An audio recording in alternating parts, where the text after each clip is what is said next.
के ज़ायनिस्ट ताकतों ने कितनी ज़्यादतियाँ की फिलिस्तीन के लोगों के साथ, जो जुल्म और ज़्यादती बच्चों के साथ, बूढ़ों के साथ, पेशेंट्स के साथ, वहाँ की ख़वातीन के साथ। Western so called neutral media भी है, वो भी ज़ायनिस्ट फोर्सेस की है। तो अगर फिलिस्तीन में 100 जुल्म हुए हैं तो आप समझ सकते हैं कि वो उसको डाइल्यूट करके कम करके दिखाएंगे। फिलिस्तीन और इसराइल के लिए हमारे देश की कंसिस्टेंट स्ट्रैटेजिक पॉलिसी जो रही है आज़ादी के बाद से, सबसे पहला जो फिलिस्तीन को रिकग्नाइज करने वाला कंट्री है वो इंडिया है। नेतन्याहू साहब है ना, इनके ऊपर करप्शन के बहुत सारे चार्जेस हैं और वो एक बहुत ही कमजोर गवर्नमेंट चला रहे थे। अभी बड़ी मुश्किल से जीत के आए, वो 2 बार इलेक्शन हार भी चुके हैं। ठीक, हमारे नाम निहाद जो जर्नलिस्ट हैं, जिनको मुस्लिम ही कामयाब बनाते हैं जर्नलिस्टों की, उनकी बात मैं कर रहा हूँ। उन्होंने भी हमास को शुरू में टेररिस्ट एक्टिविटी करने, उन लोगों को याद दिलाना चाहता हूँ कि जो उन्हें टेररिस्ट कहना है, ये है यूएपीए की शेड्यूल 1।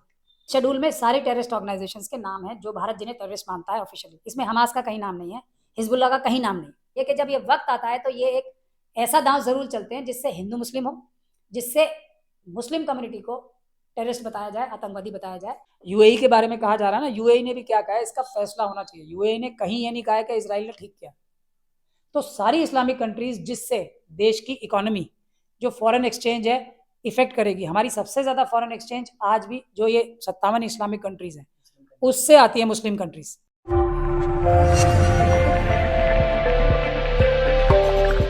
बहुत सारे ऐसे नाम निहाद जर्नलिस्ट भी हैं जो माइनॉरिटीज़ के और बिलखुसूस मुसलमानों के खैर खा माने जाते हैं।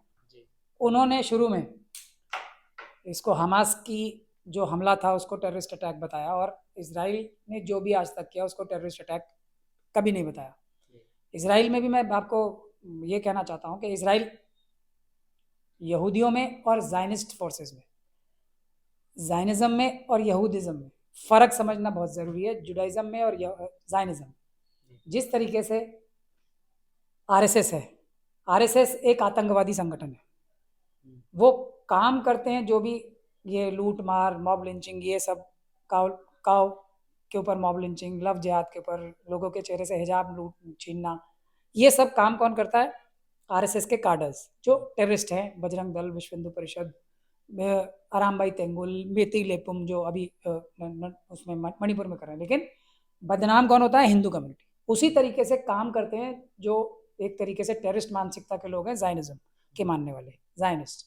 बदनाम कौन होता है? ज्यू कम्युनिटी। ज्यू कम्युनिटी में भी बहुत बड़ा डिवाइड है ज़ायनिज़्म और बाकी जूस कंट्रीज जो जू है उनके बीच में। तो ये भी हमें फ़र्क समझ के रखना पड़ेगा। लेकिन जो हमारे नाम निहाद जो जर्नलिस्ट हैं, जिनको मुस्लिम ही कामयाब बनाते हैं जर्नलिस्टों की, उनकी बात मैं कर रहा हूँ। उन्होंने भी हमास को शुरू में टेररिस्ट एक्टिविटी करने में नहीं सर, अभी भी वो लोग टेरर ही मान रहा। अभी किसी ने उसकी आलोचना नहीं की इजराइल की। जितने भी सेकुलर जर्नलिस्ट अपने आप को कहते हैं, उनकी किसी ने भी आलोचना नहीं की। वो सब लोग एक जॉर्ज सोरोस नाम के आदमी है जो खुद यहूदी है, उनसे फंडिंग लेने वाले बहुत सारे लोग हैं। वो एक इकोसिस्टम बना रखा है उन्होंने, तो उसमें हमारे से भी बहुत सारे लोग हैं। तो मैं पहले भी जॉर्ज सोरोस के बारे में बहुत बार बता चुका हूँ कि उनसे जो भी कनेक्टेड लोग हैं वो कहीं ना कहीं यहूदियों से उनका टच है। यहूदियों से नहीं, सॉरी, ज़ायनिस्ट लोगों से टच है। तो उसी साजिश के तहत ये उनको टेररिस्ट अटैक बता रहे हैं हमास का। जबकि इजराइल खुद, जो इजरायली गवर्नमेंट है, वो खुद उनसे, उनकी गवर्नमेंट को रिकग्नाइज करती है, हमास की गवर्नमेंट को, ये वेस्ट बैंक, गाजा में, सॉरी। तो ये दो मुल्कों के बीच में जंग है। जो स्टैंड होना चाहिए था हमारा देश का, और मैं भी उस पर आऊँगा, लेकिन मैं पहले इन नाम निहाद जर्नलिस्टों की बात कर लूँ। तो मैं उन लोगों को याद दिलाना चाहता हूँ कि जो उन्हें टेररिस्ट कहना है, ये है यूएपीए की शेड्यूल 1। इस शेड्यूल में सारी टेररिस्ट ऑर्गेनाइजेशंस के नाम हैं जो भारत जिन्हें टेररिस्ट मानता है ऑफिशियली। इसमें हमास का कहीं नाम नहीं है, हिजबुल्लाह का कहीं नाम नहीं। तो एक तो उनको अपनी जानकारी ठीक करनी चाहिए। आंखें बंद करके जो एजेंडा चलाते हैं वो, उसको एजेंडा को नहीं चलाना चाहिए। और मुस्लिम कम्युनिटी को भी ये चाहिए कि इन लोगों की जो टीआरपी बढ़ाने का काम करते हैं वो मुस्लिम कम्युनिटी के और SC ST कम्युनिटी के ज़्यादा लोग करते हैं। तो उन लोगों को भी सोचना चाहिए कि जब ये वक्त आता है तो ये एक ऐसा दांव ज़रूर चलते हैं जिससे हिंदू मुस्लिम हो, जिससे मुस्लिम कम्युनिटी को टेररिस्ट बताया जाए, आतंकवादी बताया जाए। और इसके लिए हम लोगों को होशियार रहना चाहिए कि इन लोगों को ज़्यादा अहमियत नहीं देनी चाहिए। We should take them with a pinch of salt. अब मैं मुद्दे की बात पे आता हूँ कि हमास है कौन और हिजबुल्लाह है कौन। हमास तो एक इलेक्टेड गवर्नमेंट चला रही है, जिस तरीके से दुनिया आतंकवादी कह रही है। हमारे प्रधानमंत्री ने भी आतंकवादी कहा है। प्रधानमंत्री जी ने जिस वजह से कहा, मैं वो अभी आपको बताता हूँ। प्रधानमंत्री जी को देखिए, नेतन्याहू साहब है ना, इनके ऊपर करप्शन के बहुत सारे चार्जेस हैं, और वो एक बहुत ही कमजोर गवर्नमेंट चला रहे थे, अभी बड़ी मुश्किल से जीत के आए, वो 2 बार इलेक्शन हार भी चुके हैं, ठीक। तो उन्होंने, और एक मोदी जी के ऊपर एक बहुत बड़ा एहसान किया अभी रिसेंटली, जब अडानी जी हिंडनबर्ग रिपोर्ट के बाद फंस गए थे, तो एक उनकी इमेज सुधारने के लिए एक फोटो ऑप हुई थी, जिसमें अडानी जी को के साथ बेंजामिन नेतन्याहू ने फोटो भी खिंचवाई थी, और हाइफा पोर्ट जो है अडानी जी को दिया था। मेरा ऐसा मानना है, और बहुत सारे लोगों का ये कहना भी है, कि अडानी जी के लिए मोदी जी बहुत जगह फोन करते हैं, बहुत सारी कंट्रीज में। तो उस समय अडानी जी की जो इज्जत बचाने के लिए हो सकता है मोदी जी ने यह एहसान लिया हो नेतन्याहू साहब से, तो अभी नेतन्याहू साहब ने उनसे वापस फेवर मांगा हो कि अब आप मेरी मदद कीजिए, मैं बड़ी मुश्किल में हूँ, क्योंकि हमास ने, जो कि एक मुट्ठी भर फौजी हैं, उन्होंने जो हमने एक बहुत बड़ा आडंबर बनाया था कि जो ज़ायनिस्ट फोर्सेस हैं उनके पास बहुत ज़बरदस्त टेक्नोलॉजी है, बहुत बहादुर जंगजू उनके पास फौजी हैं, लेकिन उनको तो सब मुट्ठी भर लोगों ने, जिनके पास होम मेड वेपन्स ही थे, मतलब कोई ऐसी ज़बरदस्त टेक्नोलॉजी भी नहीं थी, उन्होंने आयरन डोम, जो इजरायली टेक्नोलॉजी का बेस्ट एग्जाम्पल माना जाता है, उसको ही ध्वस्त कर दिया, और हैंडमेड चीज़ों से, मतलब उसमें कोई, और जो इजरायली जो ज़ायनिस्ट फोर्सेज हैं उनके फौजियों को बहादुर और टेक्निकली कॉम्बैट फोर्सेज में बहुत अच्छा माना जाता था, मुट्ठी भर लोगों ने उनका भी एकदम से उनको सबड्यू कर लिया एक तरह से। तो ये बहुत बड़ा मिथ, जैसे आरएसएस वाले बनाते हैं ना, मोदी जी भी अपना मिथ बनाते हैं कि मैं बहुत पढ़ा लिखा हूँ, उसके लिए बहुत सारे लोग कहते हैं कि नकली डिग्रियां भी बना लेते हैं वो, ये भी इल्जाम लगते रहे ना उन पे। वो तो डिग्री दिखा दी है सर, अमित शाह नहीं, प्रेस मैं वही कह रहा हूँ ना, उसी तरीके से जो ये ज़ायनिस्ट फोर्सेज है ना, उनके पास भी पूरी दुनिया में जो न्यूट्रल मीडिया भी कहे जाती है ना, उस पर कब्जा ज़ायनिस्ट फोर्सेज का है। तो वो भी एक झूठा आडंबर, एक झूठा मुलम्मा चढ़ा रखा था कि हम लोग बहुत टेक्निकली एडवांस्ड हैं। तो मोदी जी ने जो काम किया है, पहले तो मुझे लगता है कि उन्होंने अपनी ज़ाती तरीके से किया है, as prime minister of the country नहीं किया, क्योंकि जो फॉरेन मिनिस्ट्री है उसने अब तक ऐसा कोई बयान नहीं दिया, जो गवर्नमेंट का ऑफिशियल बयान आना चाहिए, अब तक ऐसा नहीं आया है। तो हो सकता है मोदी जी ने अपना पर्सनल एहसान उतारने के लिए एकदम नी जर्क रिएक्शन दिया, जो अभी तक हमारी फॉरेन मिनिस्ट्री ने भी नहीं दिया, आज 5 दिन हो गए। दूसरी बात यह है कि भारत, इंडिया एक वर्ल्ड लीडर है, और वर्ल्ड लीडर क्यों है हम? क्योंकि हम डेमोक्रेटिक कंट्री हैं, एक। दूसरी चीज़ ये कि हमारी जो इंटरनेशनल पॉलिसी है वो नॉन अलाइनमेंट की रही है, और तीसरी बात यह है कि फिलिस्तीन और इसराइल के लिए हमारे देश की कंसिस्टेंट स्ट्रैटेजिक पॉलिसी जो रही है आज़ादी के बाद से, सबसे पहला जो फिलिस्तीन को रिकग्नाइज करने वाला कंट्री है वो इंडिया।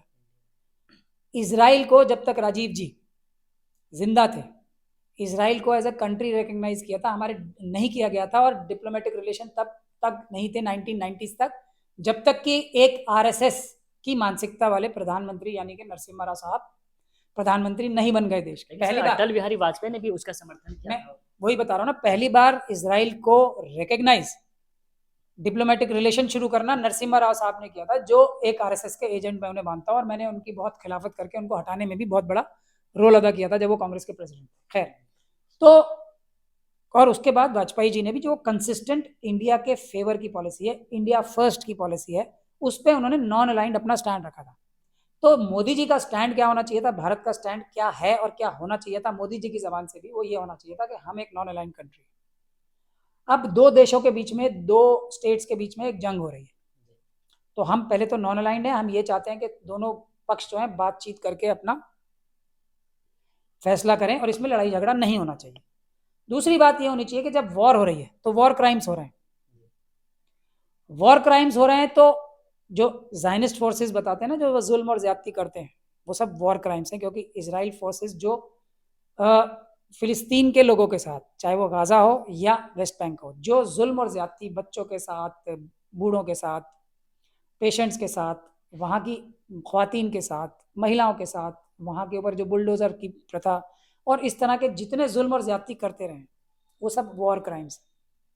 और क्योंकि वो सिविलियन टाइम में हो रहे हैं, पीस टाइम में हो रहे हैं, तो वो आतंकवाद की घटनाएं कही जा सकती हैं उतने पीरियड के लिए, लेकिन वॉर में तो वॉर क्राइम्स होते हैं। उसी तरीके से अगर हमास के फौजियों ने भी, हमास के जो मिलिटेंट्स हैं, जो फौजी हैं, उनकी फौज ने भी अगर कोई ज्यादती की है, तो उनके ऊपर भी वॉर क्राइम्स के मुकदमा चलना चाहिए, fair and free and fair.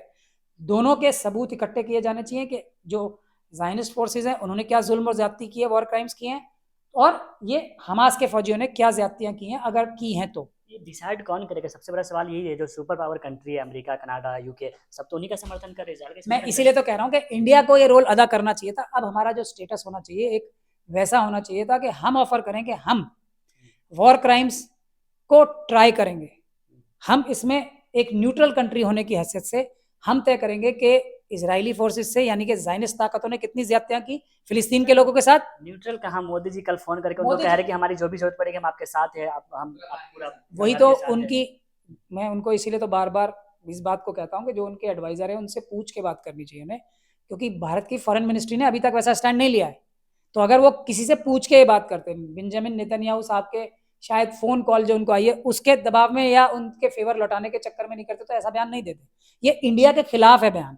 उसकी मैं भी वजह बता रहा हूँ आपको कि हम नॉन अलाइंड रहते तो सारी जो मुस्लिम कंट्रीज हैं 57 कंट्रीज, वो जो हमारे बिगर अलाइज हैं, मैं उस पर भी प्रोज एंड कॉन्स बताना चाहता हूँ आपको, लेकिन इंडिया को उसमें न्यूट्रलिटी दिखा के इन दोनों के बीच में एक फैसला कराने की, क्योंकि जो मुस्लिम ममालिक हैं, अरब ममालिक हैं, वो अमेरिका पे भरोसा नहीं करते। इसराइल जो है वो किसी और पे भरोसा नहीं करेगा, वो अमेरिका पे ही भरोसा करेगा। तो इंडिया एक ऐसी न्यूट्रल कंट्री थी जहां हम अपना एक बड़े कंट्री होने का जिम्मेदारी अदा कर सकते थे। अब इसराइल में से और फिलिस्तीन में से हमें नेशनल इंटरेस्ट की वजह से किस कंट्री को चुनना चाहिए था, मैं उसके बारे में भी आपके सामने बताना चाहता हूँ ताकि आपके दर्शकों को भी इसकी जानकारी हो। एक तरफ इसराइल है, वो क्या, उससे क्या फायदा है इंडिया को या किसी भी और देश को। एक जो उन्होंने एक वो बना रखा था आडंबर कि हमारे पास टेक्नोलॉजी बेस्ट है, दुनिया की बेस्ट टेक्नोलॉजी बताते हैं, वो अभी हमास के लोगों ने साबित कर दी कि इनकी टेक्नोलॉजी कितनी खोखली और बेकार है, जो मुट्ठी भर लोगों ने, इल आर्म्ड लोगों ने, जिनके पास सही तरीके से हथियार भी नहीं थे, होममेड टेक्नोलॉजी से उन्होंने इतनी आयरन डोम तक फेल कर दी। तो ये है उनकी टेक्नोलॉजी। और दूसरी तरफ इंडिया है जिसमें अबुल कलाम आजाद, अबुल कलाम साहब जो साइंटिस्ट थे हमारे एपीजे अबुल कलाम, जिन्होंने क्रायोजेनिक इंजन और स्पेस टेक्नोलॉजी इतने कम टाइम में, जो दुनिया को दशकों लगे, मतलब 50-50 साल लगे, उन्होंने कुछ सालों में ही ये सब तैयार कर ली। तो इंडियन माइंड्स इतने शार्प हैं, तो हमें इसराइल की क्या जरूरत है? मतलब टेक्नोलॉजी के लिए तो बिल्कुल जरूरत नहीं है, बल्कि उनकी टेक्नोलॉजी अगर हम उनके करप्ट तरीकों से और जो वो एक झूठे आडंबर बनाते हैं अपने प्रेस के मीडियम से, माध्यम से, उसके बेसिस पे खरीद रहे हैं तो इंडिया का नुकसान हो रहा है। दूसरा, क्या वो बताते हैं कि हम बड़ी अच्छी ट्रेनिंग देते हैं कॉम्बैट फोर्सेस को और कमांडो ट्रेनिंग, तो उनकी कमांडो ट्रेनिंग भी अभी आपको नजर आई गई किस तरीके से। तो लाने वाले थे ना जो अग्निपथ योजना, तो उसी का तो सीखा। मैं वही कह रहा हूँ ना, तो वो जो उनकी कमांडो ट्रेनिंग और जो वो एक्सपर्ट बताते थे, बहुत बहादुर और हुनरमंद उनके फौजी होते हैं, वो भी हमास के मुट्ठी भर जो फौजी थे, उन्होंने उसको एक तरीके से वो मिथ बर्बाद कर दी। तो अब इसराइल के पास इंडिया को देने के लिए क्या है? जीरो, लेने लेने को ही है, सिर्फ करप्शन के पैसे अडानी जी को हेल्प करने में, दुनिया भर में जो जायनिस्ट फोर्सेस हैं वो शेयर मार्केट, बैंकिंग और जो जो बिटकॉइन, ये सब चीज़ों में अडानी जी की मदद कर सकते हैं, और करप्ट बिजनेसमैन जो इंडिया के होंगे उसमें मदद कर सकते हैं। यही फायदा है इसराइल का। अब दूसरी तरफ फिलिस्तीन को सपोर्ट करने में क्या फायदा है? अभी सारे इस्लामिक कंट्रीज आप देख रहे हैं ना, सारी इस्लामिक कंट्रीज फिलिस्तीन के साथ खड़ी हैं एकजुट होकर। यूएई के बारे में कहा जा रहा है ना, यूएई ने भी क्या कहा है, इसका फैसला होना चाहिए। यूएई ने कहीं ये नहीं कहा है कि इसराइल ने ठीक किया। तो सारी इस्लामिक कंट्रीज जिससे देश की इकोनॉमी, जो फॉरेन एक्सचेंज है, इफेक्ट करेगी। हमारी सबसे ज्यादा फॉरेन एक्सचेंज आज भी जो ये 57 इस्लामिक कंट्रीज हैं उससे आती है, मुस्लिम कंट्रीज, ठीक है। और हमारे सदियों के रिलेशनशिप हैं इन, इसराइल को तो बने हुए 75 साल नहीं हुए अभी, ठीक है। तो ये अब फायदा किसके साथ रहने में है, किसके साथ इंडिया का फायदा है? वो है फिलिस्तीन की तरफ थोड़ा सा टिल्ट में। इस सब के बावजूद भी, जबकि इतना बड़ा फायदा है और इतना बड़ा नुकसान है इसराइल से, फिर भी मैं कह रहा हूं हमें न्यूट्रल होना चाहिए था। और अगर थोड़ा सा टिल्ट, अगर ज्यादा भी नहीं, हालांकि हमारी ज्यादा टिल्टेड रही है पॉलिसी फिलिस्तीन के फेवर में, लेकिन अब अगर मोदी जी के ऊपर कुछ दबाव है या उनको बात समझ में नहीं आती, तो फिर भी थोड़ा सा टिल्ट रहना चाहिए था फिलिस्तीन की तरफ। कह रहे कि दोस्ती है, दोस्ती नहीं टूटने देंगे। हाँ, वो अडानी जी की दोस्ती है, वो वाली दोस्ती तो नहीं टूट सकती ना। इसी चीज के एक्सपर्ट्स हैं जायनिस्ट फोर्सेस, करप्शन फैला के लोगों को अपने कब्जे में करने का। हाँ, एक और चीज में एक्सपर्ट है, जो लोगों की एस्पियोनाज करने में, मतलब जासूसी करने में, आम नागरिकों की, जो बेचारे केयरफुल नहीं होते। एक सॉफ्टवेयर आया था ना जिसको भारत सरकार ने खरीदा था, पेगासस, इस काम में माहिर है वो। और पेगासस भी किस पे? जो एक आम जनता है जो तैयार नहीं है, कोई एक्सपर्ट के ऊपर उनकी कोई पेगासस नहीं चलेगी। तो इस काम में एक्सपर्ट है, लोगों की नकली वीडियो बनाने में और झूठी खबरें फैलाने में। जैसे इसके लिए भी बहुत सारी बातें कही जा रही हैं कि एक एग्जांपल ये भी देना ज़रूरी है कि जो ये western so called neutral media भी है वो भी ज़ायनिस्ट फोर्सेस की ही है। तो अगर फ़िलिस्तीन में 100 जुल्म हुए हैं तो आप समझ सकते हैं कि वो उसको डाइल्यूट करके कम करके दिखाएंगे।